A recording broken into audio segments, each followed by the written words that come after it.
How could it happen? A country we know well is facing the worst humanitarian crisis in living memory. Yet no one seems to care. Liz Hayes is in Pakistan, where almost a third of the country has been swamped by floodwater and aid is barely trickling in.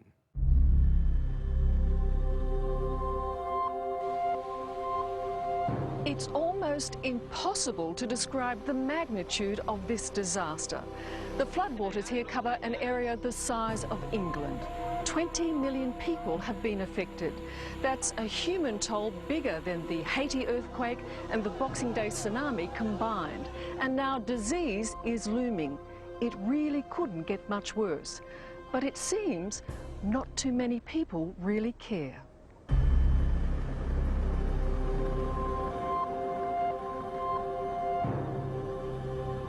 From out of nowhere, they came.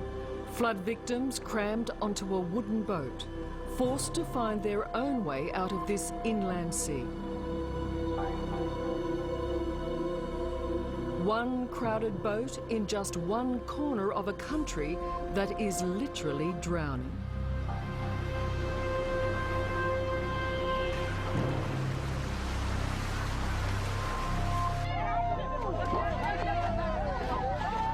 This is Pakistan right now.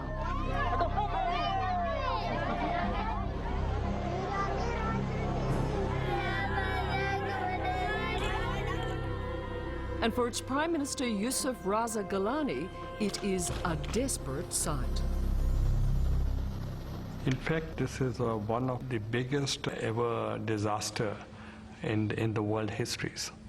And this is one of the unprecedented disaster, and it has not only affected one province, it's affected the whole country. So your entire country is at risk here? Yes. Nearly a third of Pakistan is underwater.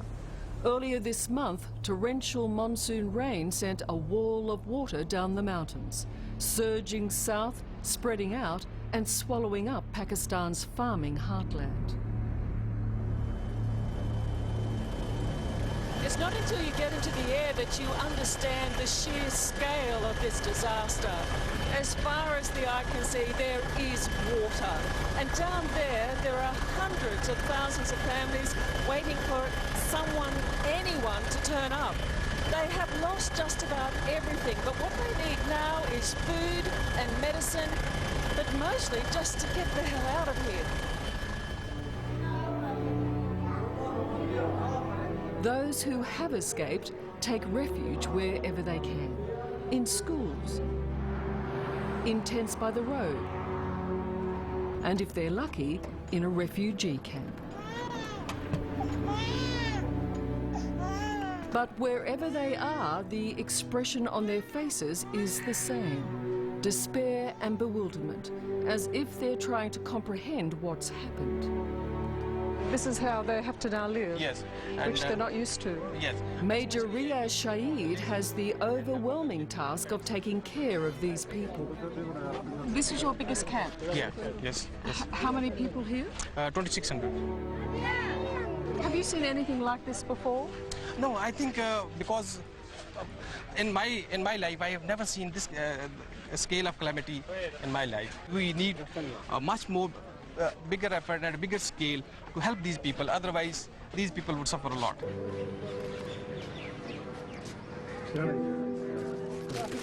For months, if not years to come, places like this will be home to millions of stranded families, all of them dependent on handouts and the generosity of others. When you see houses destroyed and then you see people's beds and, you know, the wheelchair and shoes, it makes you brings it home that, you know, this is where people lived and that's what's left. That's just devastating, yeah. Seeing somebody's wheelchair. I mean, there's no disaster in the world, whether it be an earthquake or tsunami, can do any more damage than that because it's total destruction. Bob Hanby has worked for the Australian Red Cross for 26 years. He's been to just about every major disaster zone in the world, but none come close to this one. I think it's fair to say I'm reasonably experienced in dealing with these sorts of disasters, yet when I set foot on the villages the first time I went out into the field and stood on the banks of the river, saw the village completely destroyed, it was something that I really didn't expect, and I find it incredible that after all these years of experience I was still shocked to see what was in front of me. This village sits on the banks of the Kabul River. That's the river we're looking at, Liz. It's a big mess, isn't it? Sure is. And when the floodwaters came, they were swift and brutal.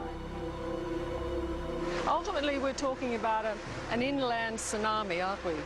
I think so, and this has had the same effect on these villages as the Band Aceh tsunami did, as far as I can see. Yeah, no, it's devastating. Isa Khan's home has turned to mud and most of his possessions destroyed. The rest of his village has been all but swept away. Isa Khan, were you frightened? Yes, and my father at that time, I do not think that he will be alive, because that is the so sudden situation at that time. That's everything, when they passed, they collapse everything. Did the water go as high as Yes, the top of those buildings? Yes.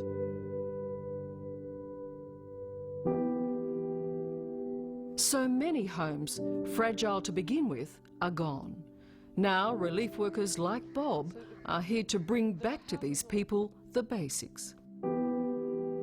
I'm a grandfather, and what affects me is to see young children in particular who really just don't understand what's happening around them. And when, little kids walk up and hang on to you by the hand, and you look at where they've come from, you look at their house, if it's there, it's full of mud, where they're sleeping, they're slopping around, with no shoes on.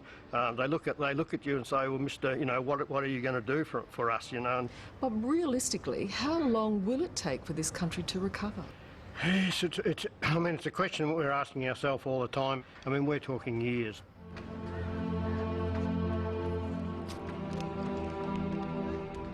Homeless and penniless, people are now grappling with disease.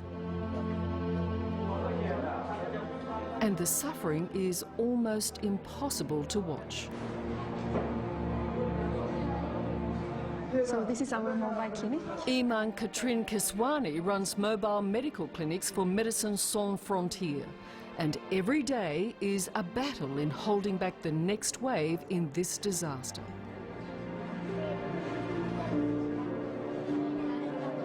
Have you seen cholera?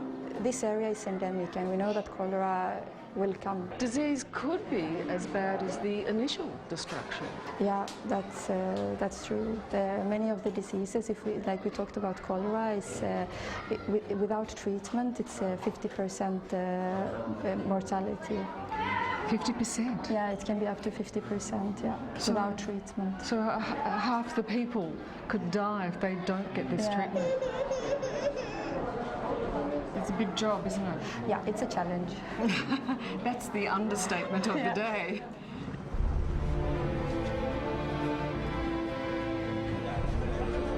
Dealing with this disaster is a massive challenge on all fronts. At Multan Military Air Base, the hub of the relief effort in the south, the heavy work is being done by only a few. Today, just 2 cargo helicopters are operating.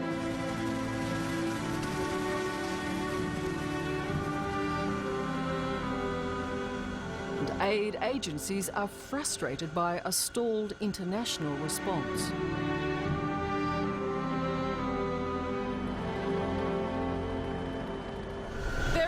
Some aid getting through. We're on a Chinook with United Arab Emirates, and for the past couple of weeks they've been delivering food and water and general supplies to flood victims. And they're doing a great job. But you have to ask, if this is considered one of the worst natural disasters of our time, where is the rest of the world?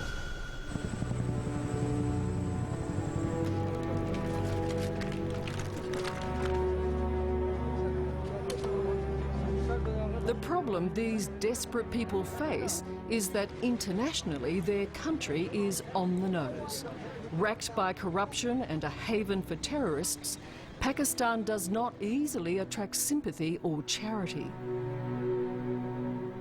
Do you accept that part of the problem is a negative perception of Pakistan? No, certainly not. You don't believe that's played any role? I don't believe in that because they had already supporting us.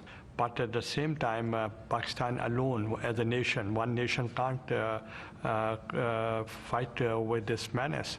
But the whole world, we need the support of the whole world. You must have some very sleepless nights. Certainly, yes. So what do you say to those people who might want to give but don't because they're concerned that this is a country that supports extreme Islamic beliefs?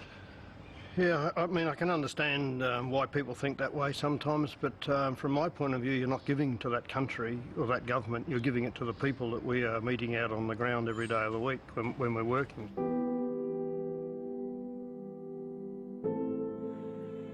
This crisis is still in its infancy. The water is still coming, and there are more homes and families in its way. The health and welfare of this nation is on a knife's edge. Without help, Pakistan and its people may never recover. I think the thing for me is that when you come face to face with somebody who's suffering so badly, it is almost impossible to turn your back. Yes, I think it is a challenge, you know, and I would defy anybody to walk away and say, well, you know, it's sad about that, but it's not my problem. I'd defy people to be able to do that and sleep properly at night.